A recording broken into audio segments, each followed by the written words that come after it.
I think that the reason it could be done was because he simply didn't understand that our troops would be able to do that.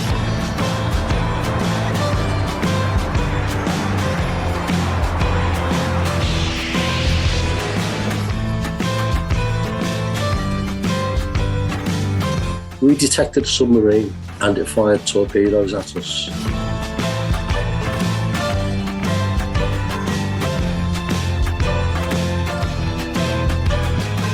I made sure that I paid full respect to every single veteran who served in it. It's the basic difference between ourselves and the Argentines. They were fighting for the islands and we were fighting for the islanders. Looking at how much these guys are just still suffering, I went, let's call it off.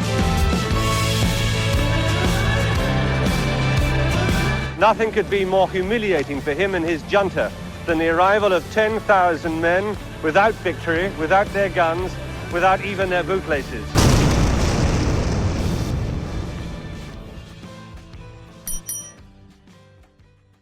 Paul, how you doing, mate? Hi, Chris. Nice to see you again, mate. Yes, I should say shipmate, shouldn't I? There you go. Shipmate. I missed the chance for a bit of military banter.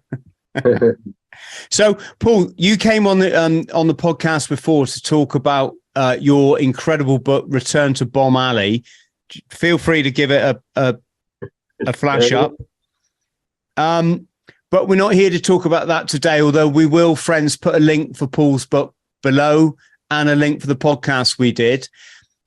We're here because I saw you putting some stuff on Twitter, and I recognize the name Emily Osler because I gather, I can see that she upset a lot of people with that article she wrote. I can't remember the publication now, but she wrote a big, long article suggesting that all the people that went along with the, let's not say the buzzwords, mate, but went along with the last 3 years of medical shenanigans. Should all be given an amnesty. And that's right. It was in The Atlantic, a publication called The Atlantic. Okay. Let me just find it. The title of the article was "Let's Declare a Pandemic Amnesty." And this came out in October last year. And like you say, it caused a bit of a stink. I think she also was a bit controversial and upset a few people because didn't her perspective on the whole thing change? She was quite Teutonian, is that the right word? When it's right, it's got to be like this, face masks, and then she kind of like had to change her tone because people just weren't buying it anymore, were they? That's right, she did. She sort of set out from the start. Her family and her husband and her kids were going out in the forest and everything. They were all wearing masks, and they had sort of code words for if somebody came close, then they'd say the code word, and then the kids would all put the masks on. So that they really fell for it big time right at the start. But she did change, and she actually put out in public that she disagreed with school closures, and I can agree with that. It was a bad idea right from the start.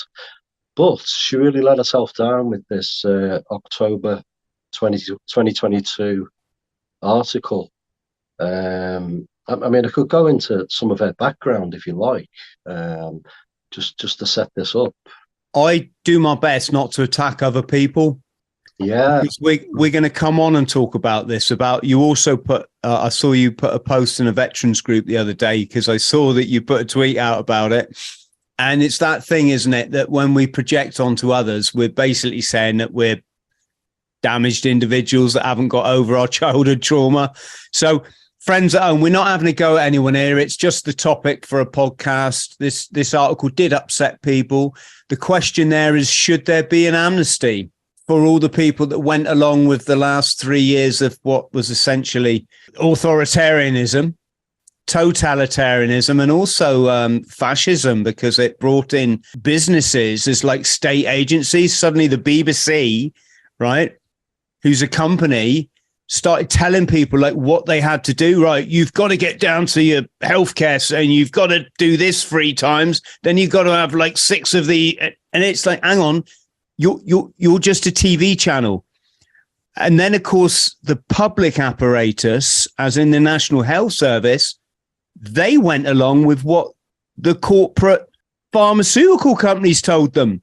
Absolutely mind-boggling, Paul, the naivety and let's just say it, the incredible stupidity of the average person that literally still hasn't worked out that what you see on the TV isn't real.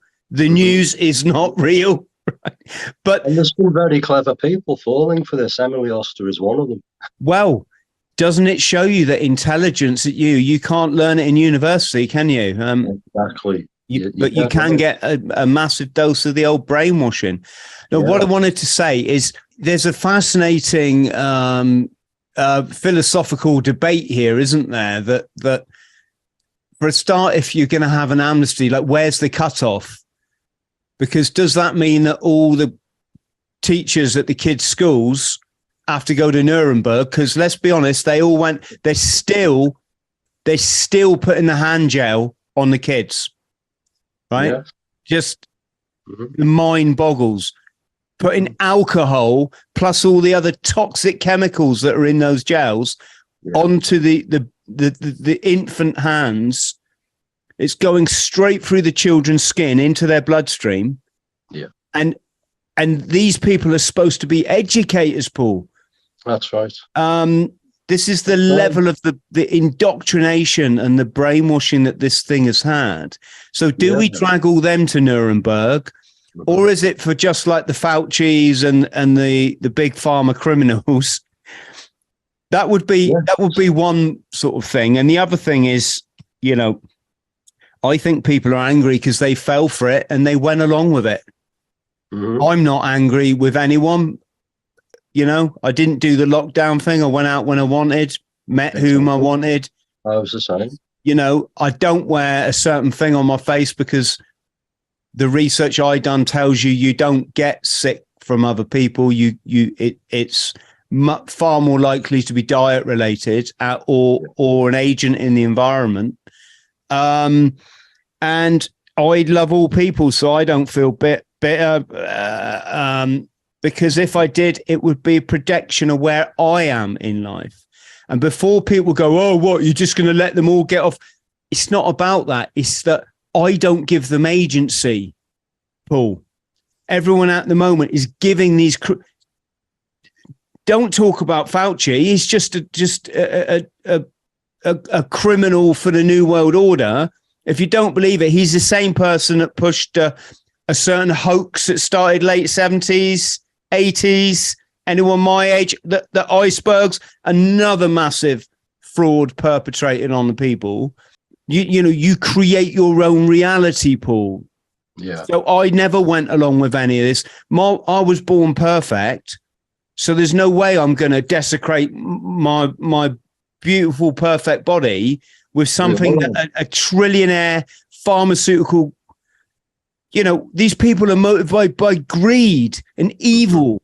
Yeah, that's right. They've got more money than you can spend in 1,000 lifetimes, but they want more. Why would I go along with it? The mind boggles.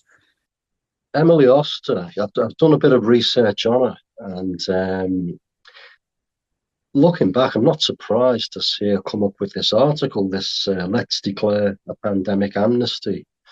So she's an economist by trade. She's a professor. Her father was an economist. Her mother was an economist. Her husband is an economist. She's got 2 kids, and I reckon it's a pretty safe bet that they will grow up and become economists because they're in this sort of Ivy League bubble. It's a very wealthy living that they've got, all of them. She's also, I found it really surprising, The Guardian described her as a parenting guru. Okay, it makes me laugh a bit. I'm from Merseyside, and if you sent her to try and sort some kids out in Liverpool, they'd run rings around her, So all she is she's a kind of New York icon. And she's written 3 books on parenting. I think it's a bit of a hobby. Professionally, she's an economist, but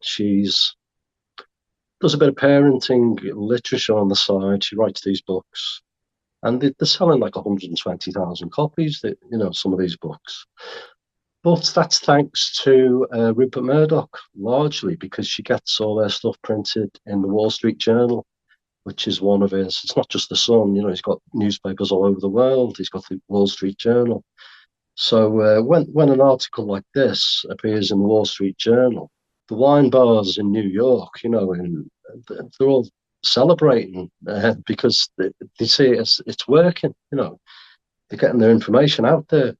And if I give you a full title, it's Goldman Sachs University Professor of Economics and International and Public Affairs at Brown University. Okay, that's a full title. So what worries me about that is the first 2 words.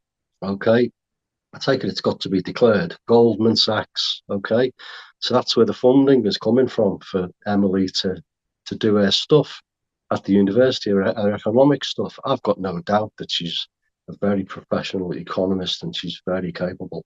No doubt about that whatsoever. Well, she's not that capable, mate. She's not that capable if she still hasn't worked out where illness comes from. Well, yeah. And then she's perpetrating that myth on her children. So they grow up brainwashed zombies that, think they can put anything in their body and there won't be any, comeback for it.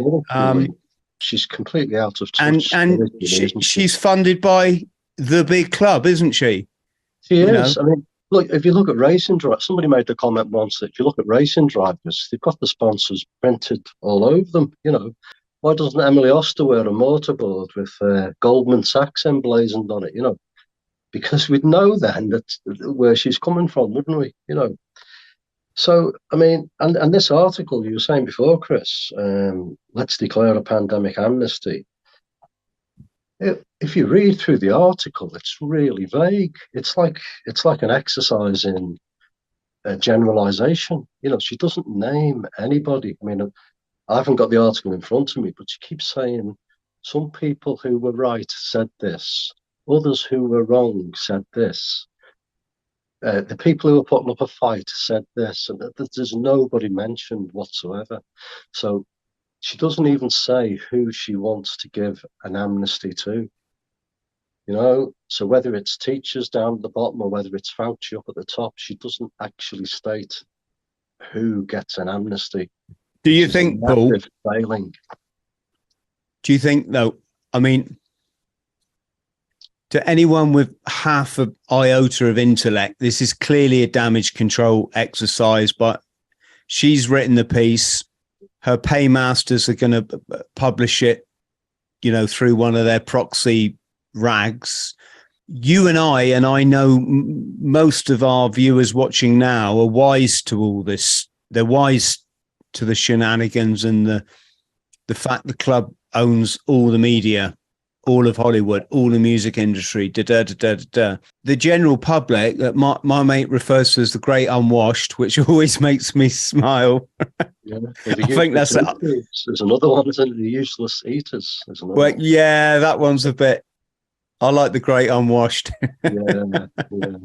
But for the masses, this does work as like the gluing agent that kind of smooths over the fact. All you got to do is put a picture of a pig riding on a donkey or a bear that farts, chuck that on your news channel, and the great public completely forget they've been locked in their houses for 2.5 years.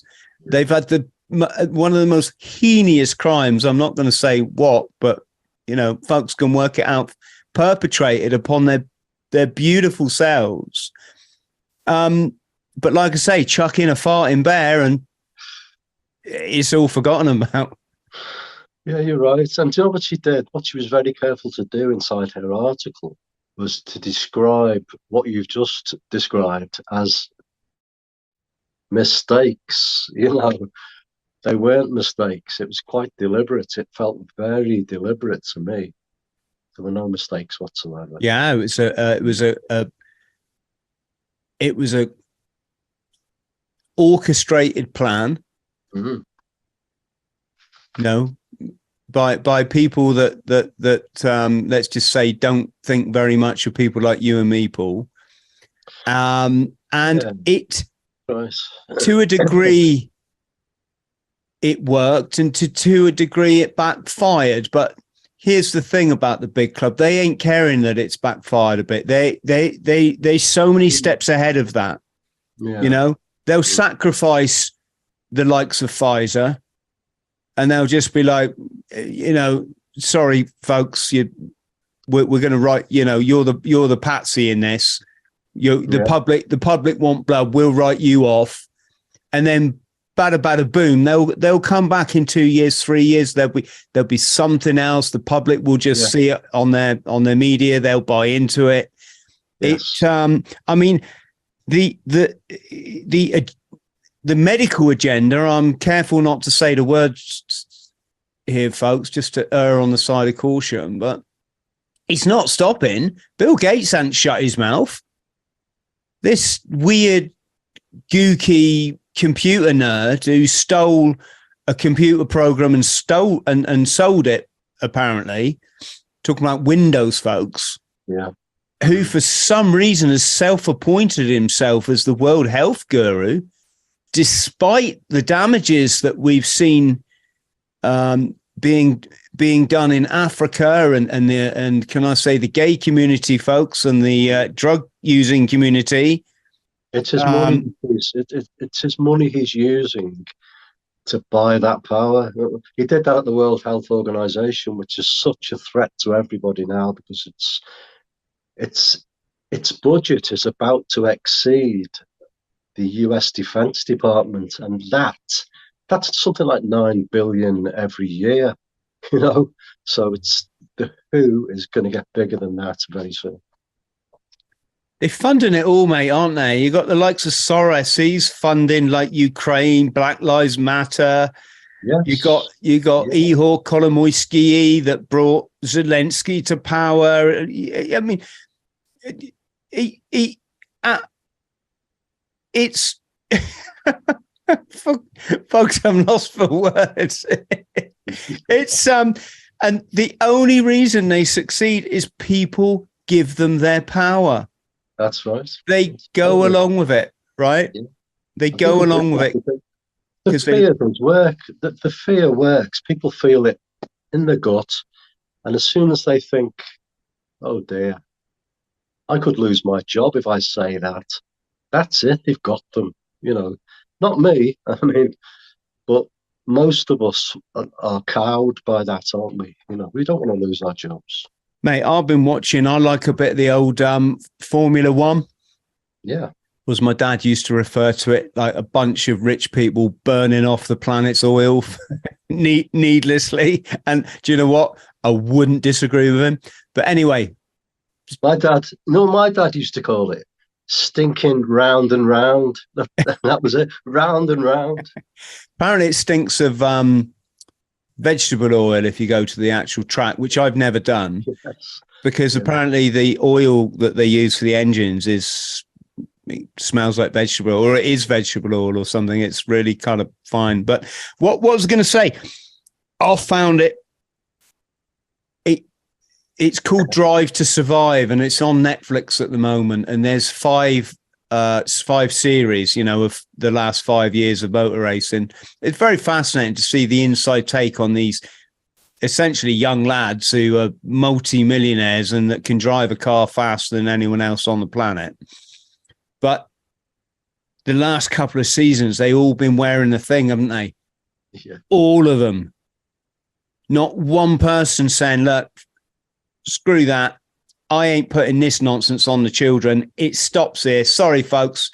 McLaren or Ferrari or Renault, go find yourself. And they'll follow the crowd, though, Chris. If the public turns all this around and wins in the end, they'll be trying to catch up very quickly. You know.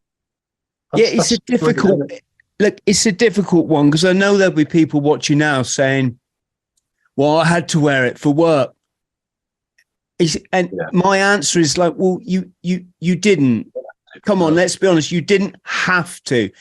Very slowly, Chris. I'm very positive about this because I can see that the tables are turning as we speak now. Very, very, very slowly, but they are, and we're going to get there in the end. I'm sure of that. I'm absolutely positive of that. Yeah, just going to keep awakening people to the fear-based narrative, Paul. You know, it's the lowest form of vibration, and it's how they win. You know what I do? I take the mickey out of them, not in a nice way, and it works. With this Emily Oster thing, I was going to say before, it ended up on Substack. She was interviewed by somebody called Hamish Mackenzie, who's a journalist, and he invited her onto Substack, onto his channel, which I can't remember what it's called. But where are we? No, I can't remember. But I put a comment up after reading the article, and I said, "Oh yeah, I read Emily Oster's article in the Atlantic, and it was boring. It was tedious. In fact, an anagram of Emily Oster is tiresomely." So I do stuff like that. I find anagrams and I mess with the word. I mess with the letters, and I get at them in that way. And do you know what they did? They deleted that comment, and look, that's the first time I've ever seen Substack delete a comment. Okay, but Hamish Mackenzie is one of the big guys. There are 3 people who started Substack. He is one of them. So this fella, he was a journalist, but he's created Substack, and it's gone massive, as you know. Everyone's on it. He's going to be in a different league now, somebody like that, because he's made a lot of money from that. I haven't even looked how much, but now he's being forced down that road that they all go down. GB News is another one that's in a similar position. I'm waiting for them to flick a switch and go mainstream at any point, you know. But Substack has been fantastic. I've got a channel on there as well. You know, it's really big, and I think it's been great. But I've never seen anything. What they've done now, I tried to go onto this article the other day, and they've made it so you can't view the comments anymore. And they've done that because most of the comments that came in were reacting, you know, they were critical thinkers, and they were putting it back and saying, no, she was wrong, you know, and explaining it very well. They've now made that inaccessible, so we can't even see. So this is what Substack are doing now. You know, I hope somebody else gets onto this. Substack is like is it like a sort of blog platform, and people can sign up and follow you if they like you, basically? That's right, yeah. It's very good, and you can do all these statistics and everything. You can see how many people are following your channel and all this sort of stuff, yeah. You can do videos and everything, yeah. Now, these comments being deleted or hidden, or the comment section being hidden, is that the Substack author, so the channel owner, doing that, or is it the company? I really don't know. Somebody called Hannah came up and told me that she deleted my comments. Oh, she was a moderator for Substack. She must be the moderator for Substack, yeah. He's somewhere in the background, but I think his influence is saying, right, let's make those comments inaccessible now, because you can't see them now. It was a really bad reaction to this article, you know. And if you go and look at it, you'll see that you can't see the comments anymore. There were no positive ones. Nobody agreed with Emily Oster. Yeah, but wasn't it like it was the same on YouTube when you had companies like the BBC that were putting their propaganda out, and there was just thousands of comments not putting up with it. So they just started to delete their comment sec, you know, to make it no comments on this video. Yes. And you're saying you think Substack's going the same way? It looks like it, yeah. It's very sad, but that's the direction of travel, Chris, definitely, yeah. Wow, that the thing about the internet, it was supposed to free us all, wasn't it? And very, you know, as we've seen, it's been infiltrated at all points of entry by the big club who've bought the big, you know. Back in the early 90s, I was, oh, this is amazing. I'd come out, I could type and everything. I'd always had a keyboard under my nose. I did in the Navy. I was a radio operator, but I left in '83, and then computers took off, and so back on the keyboard and the internet in the early '90s when we got the web and everything, we connect ourselves. I was so positive about where we could end up. We could end up with global communities linking to each other and swapping ideas, but it's all been sabotaged really by the people who created the internet, the military. I'd go one step further. Yeah. We've all sabotaged it, Paul.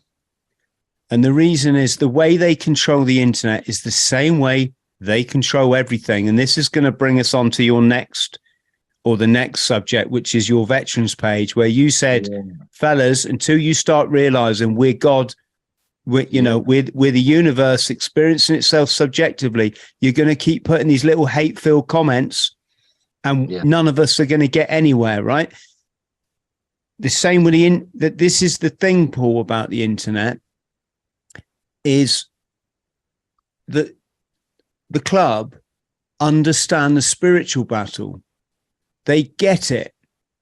All they've got to do is keep people afraid and in their ego, and they win every single time. Why did Samson fight the lion? Okay.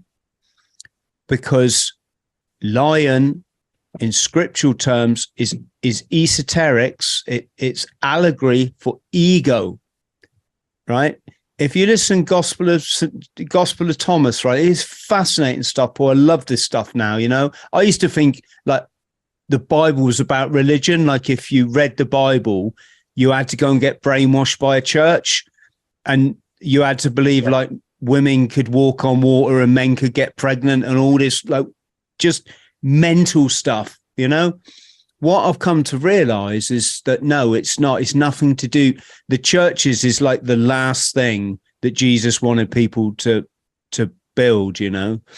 Because anything you put between you and the Spirit, what he called his Father, what people call God, anything, whether you tarot cards, crystal ball, church, it's a blocker. It's literally like you're trying to make that connection and you're putting a blocker in front of you, It's crazy. It's like trying to connect with spirit and getting pissed out your head. It's not going to work. Gospel of Thomas, fascinating. Didymus Judas Thomas was his name. Some people think it's a Didymus because it means twin, that he might have been the twin brother of Jesus. But allegedly in his gospel, which was one of the sort of like Gnostic gospels that was found in a cave, wasn't in the, in the as they call it, the canonical Bible or whatever. Anyway, in one of those quotes, which is said to be the official word of Jesus or Yeshua, I'm not quite sure about that, but man must get on top of the lion, lest lion becomes the man. If you feed your ego controls you. Ego is lion, right? Yeah. If you get on top of your ego, you control it. The man controls the, rather than an ego control. Yeah. And this is it. This is the internet, isn't it? It's playing to fear. It's playing to people's short-term attention spans. It's playing to people's craving for dopamine, without having to actually go and do any, you don't have to go and fight bears now or like actually, build yourself a fence or anything in this life. Now you just put on YouTube and you look for monkey rides a pig or, what are these hero veterans doing this week or so long as we buy into this, Paul, this is the problem, isn't it? This literally is the problem. Man has substituted God with the internet. Yeah. It's certainly changed our lives out of all recognition, hasn't it? If you go back to the 80s, what a different world it was then. I mean, we used to complain, didn't we? But looking back, I get very nostalgic. It was different, but they still were prepping us, weren't they? If you look at, like, remember the bands that were really famous? They were all, like, I know they weren't, right? But we thought it was all satanic, didn't we? Black Sabbath and all these, Ozzy Osbourne's just biting the head off a bat. Every school kid knew that how evil Ozzy Osbourne was, right? Mm-hmm. Yes, friends, we know that he's not, but I'm just saying. But you can see that Stephen King got his first advance, 300,000. That was, I believe, in the 70s. These authors get these advances. The other one was it Dean Koontz starts to write about pandemics, doesn't he? Contagion, all these kind of fear-based narratives, and then we had the start of the horror genre and Hammer House of Horror. And no, it wasn't the start of it. Obviously, it goes back years and years. But yes, so are you saying this is predictive programming? Massively. I'm looking at it. Yeah, massively, Paul. Of course, it is. The Cold War. There was no Cold War. If there was a war, then it meant every Russian you met would be a dickhead, that was a threat to you and your family. I never felt there was a war on. I've never managed to find that Russian today, or a Ukrainian like that, or there's always the odd bad apple, but I'm talking generally speaking. It was the media again, wasn't it, selling us? Yeah, we used to believe that those big missiles that they drove, we thought they was actually nukes. Didn't occur to us they was just models, with just So they probably invented television so they could show pictures of their models all over the world. Well, exactly. Whenever there's a new invention, it's co-opted, the right word, it's. Yeah, you're a glutton for punishment, mate, going on them veterans pages. That's all I'm saying. Well, no, the reason I go on, and I'm very persistent, I've been going on those pages since about 2004, believe it or not. I remember doing it back then. I used to go on the ARRSE ARS website, which is the army. It's nothing to do with the army. It's all... The army would disassociate themselves from it at the drop of a hat. Somebody set it up and it's got really popular. I don't know when it was set up, but it's way back. It's probably 20 years ago, something like that.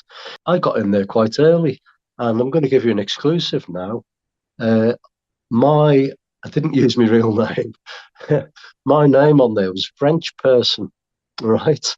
And I became infamous on there as French person.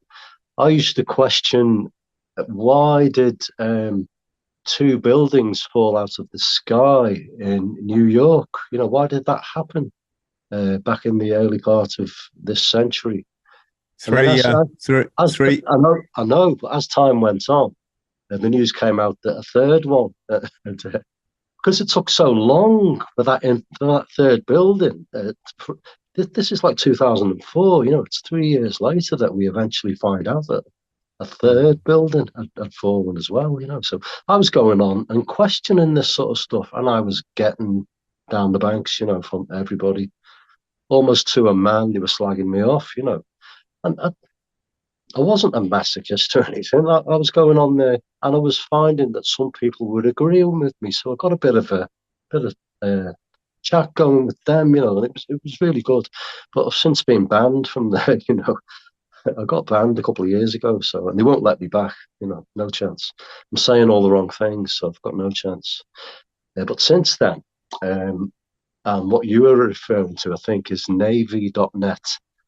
And for people who don't know, I was in the Royal Navy for 7 years. I was down in the Falklands, and I thought, why not join that? And I had this book coming out, this one, So it was March last year, and I thought I'll join that and see if I can give it a bit of a plug and see what happens. So what I did was I did about 10 bullet points of different questions about the Falklands War. And I gave the title of the book, Return to Bomb Alley 1982, The Falklands Deception, and then 10 bullet points asking questions that had never been asked and what was going on here, what was going on there.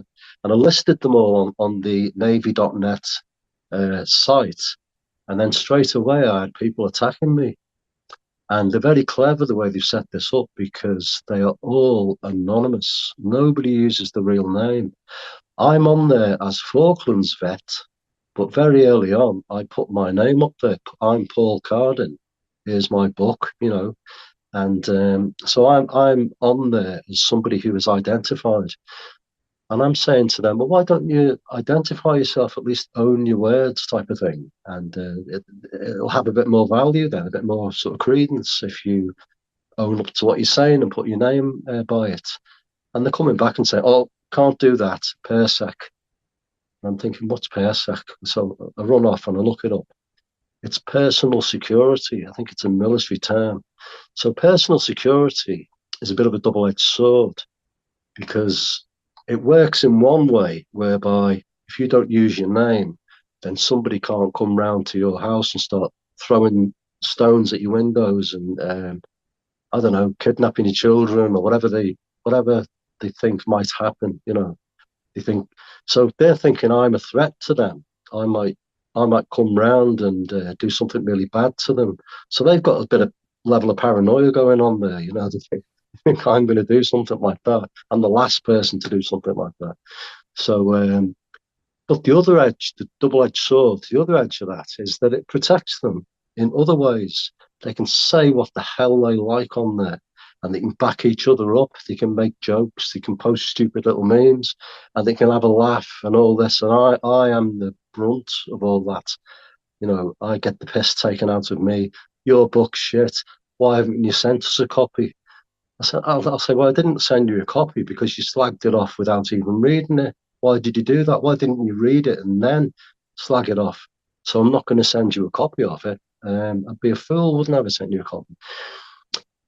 But what I'm thinking now, and I've actually, isn't an exclusive, Chris. I've got an audio book coming out of this book, and I've got the most wonderful narrator, and he's only just completed it, and I had to listen to it the other day, and it's fantastic. His name is Joe Mills. So if you Google Joe, no, don't Google it. If you go onto a browser and look up Joe Mills, you'll see that he's done about 20 books, and he's a professional voice artist, and he is fantastic. That's an exclusive. What I'm going to do on this Navy.net site is offer them a free copy of the audiobook, and then they can look at it, listen to it, and then come back and give me their opinion of it. So that's what's going to be happening soon. Good luck with that, mate. It is a bit of an eye-opener on those sites. Let's be honest, mate. You and I, we've come quite a long ways from our military days, haven't we? And that's fine. I mean, yeah. Muhammad Ali once said, if you're the same person at 40 as you were at 20, you've wasted it's 20 wasted years. I mean, you shouldn't be of the same mindset as when you joined up. But I went along with it. I've got regrets about some of the things I did, and I know you have, Chris. But I went along with it. But at the nagging at the back of my mind, even when I was in the services, I always had this feeling, I shouldn't be here. I shouldn't be doing this. Why did I do it? As I got older, I was 16 when I joined, and then by the time I was 23 and I left, I'd changed. Muhammad Ali was right. I'd changed a hell of a lot. Again, though, I think it was so pertinent what you said about the spiritual battle. You said, I mean, can you remind us what it was you said? Well, it was something like, you are God, I am God, we all are, and we're experiencing this universe together, something like that. And they came back with just the usual crap, the usual memes, and taking the mickey and funny little twists, you know. But I'll carry on. Yeah, no, I just thought it was bang on. You just pointing out where the universe experiences itself subjectively, which means we're all God. Yeah. And so long as you just continue to be on a website so you can just be horrible to people, you're like completely missing the point of why we're here. You know, you're buying into identity politics that we're all individual and we're all so important. And this is a problem in the veterans community, because why have we got such a high level of veteran suicide? It's because this stuff doesn't get discussed. Exactly. Another thing, Chris, is any veteran or any serving member of the forces going onto a site like that and sussing it out and trying to see what's going on, they're going to be deterred from saying anything because they're going to be fearful of getting the same sort of online bullying that goes on and browbeating. So they kept down by that, you know. I guess the issue is possibly a lot of these chaps, their military experience is probably like the most important thing they ever did. Yeah. And they're clinging to that identity like the last rock before a waterfall, because, you know, in their minds, getting that like hat on their head. Chris, a couple of them have said, "You're a Walt." And for those who don't know what a Walt is, it's like a Walter Mitty character who's invented a fake army experience, you know. So they're saying I'm a Walt and I've invented all this. I didn't actually go to the Falklands. I've made it all up. I've dreamt it all up. So, and none of the moderators are saying, well, it is actually, if you go online and check, they're not doing that. They're not moderating at all, you know. So they're letting everyone get away with stuff like that. I'm not bothered by any of this, by the way. You know, it doesn't affect me at all.